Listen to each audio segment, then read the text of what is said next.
മുഖ്യമന്ത്രി പിണറായി വിജയന്റെ 80ാം ജന്മദിനമാണിന്ന്. ഈ ജന്മദിനത്തിൽ മുഖ്യമന്ത്രിയുടെ പഴയ സുഹൃത്തുക്കൾ, സഹപ്രവർത്തകരാണ് നമ്മളോടൊപ്പം ഈ വേളയിൽ ചേരുന്നത്. അതിൽ കക്കോത്ത് രാജൻ, കമ്മ്യൂണിസ്റ്റ് പാർട്ടിയുടെ CPM-ന്റെ പ്രവർത്തകനാണ്. പക്ഷെ അതിലപ്പുറം പിണറായിയുടെ ഒരു സന്തത സഹചാരി എന്ന് വേണമെങ്കിൽ പറയാം. അദ്ദേഹം നമ്മളോടൊപ്പം ചേരുകയാണ്. ഈ പിണറായി കേരളത്തിന്റെ മുഖ്യമന്ത്രിയാണ്, പക്ഷേ നാട്ടുകാർക്ക് വിജയേട്ടനാണല്ലോ. നാടിനെ സംബന്ധിച്ചിടത്തോളം ഒരിക്കലും നാട് മറക്കുകയില്ല. വളരെ അപൂർവമായാണ് ഇപ്പം മാസങ്ങൾ കുറെ കഴിഞ്ഞാണ് നാട്ടിൽ വരുന്നത്.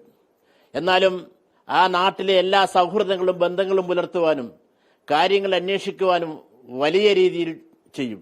മരണവീടുകളിലൊക്കെ വലിയ രീതിയിൽ സൗഹൃദവും പങ്കിടുകയും എല്ലാ ആളുകളെയും, ആ സ്നേഹമുള്ളവരെയെല്ലാം ആരോഗ്യസ്ഥിതി അന്വേഷിക്കുകയും ചെയ്യുന്ന പതിവുണ്ട്. ഈ അങ്ങയുടെ ജീവിതത്തിലും പിണറായി ആരോഗ്യ കാര്യങ്ങളിൽ ഭയങ്കരമായ ഇടപെടൽ നടത്തിയെന്ന് ഞാൻ ഇന്ന് ജീവിച്ചിരിക്കുന്നത് പിണറായിയുടെ ഇടപെടൽ കൊണ്ട് മാത്രമാണ്. എന്റെ സ്വന്തം തീരുമാനമല്ല, വിജയാന്റെ തീരുമാനത്തിന്റെ ഭാഗമായി കൊണ്ടാണ് എന്നെ അമൃതയിൽ ഓപ്പറേഷൻ വിധേയമാക്കിയത്.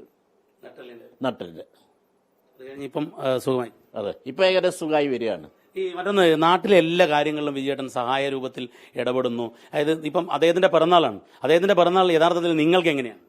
ഈ നാട്ടിലെ കാര്യങ്ങളിലൊക്കെ ഞങ്ങളാണ് ഇടപെടുന്നത്. പക്ഷെ അതിനാവശ്യമായ ഉപദേശ നിർദ്ദേശങ്ങളും സഹായങ്ങളും അത് ഇങ്ങനെ ചെയ്യണമെന്ന് ഉപദേശിക്കുകയാണ് ചെയ്യുന്നത്. മാത്രമല്ല എല്ലാം അന്വേഷിക്കും അല്ലേ? എല്ലാ കാര്യങ്ങളും അന്വേഷിക്കും. നാട്ടുകാരുടെ കാര്യങ്ങളെല്ലാം എല്ലാ കാര്യങ്ങളും, നാട്ടിന്റെ കാര്യങ്ങളും നാട്ടിലെ പൊതുവായ കാര്യങ്ങളും ഒക്കെ എല്ലാ കാര്യങ്ങളും അന്വേഷിക്കും. അപ്പൊ ഇന്നിപ്പോ പിറന്നാളാണ്. അപ്പൊ എന്താ പറയാനുള്ളത്?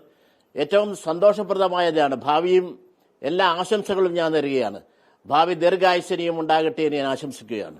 80ാം പിറന്നാൾ നാടിന്റെ ഒരു ആഘോഷമാണോ? നാടിന്റെ ആഘോഷമായി ആണ്. Okay, thank you. Cameraman Muneef തിരൂരിനൊപ്പം പിണറായിയിൽ നിന്നും ദീപക് ധർമ്മടം, 24.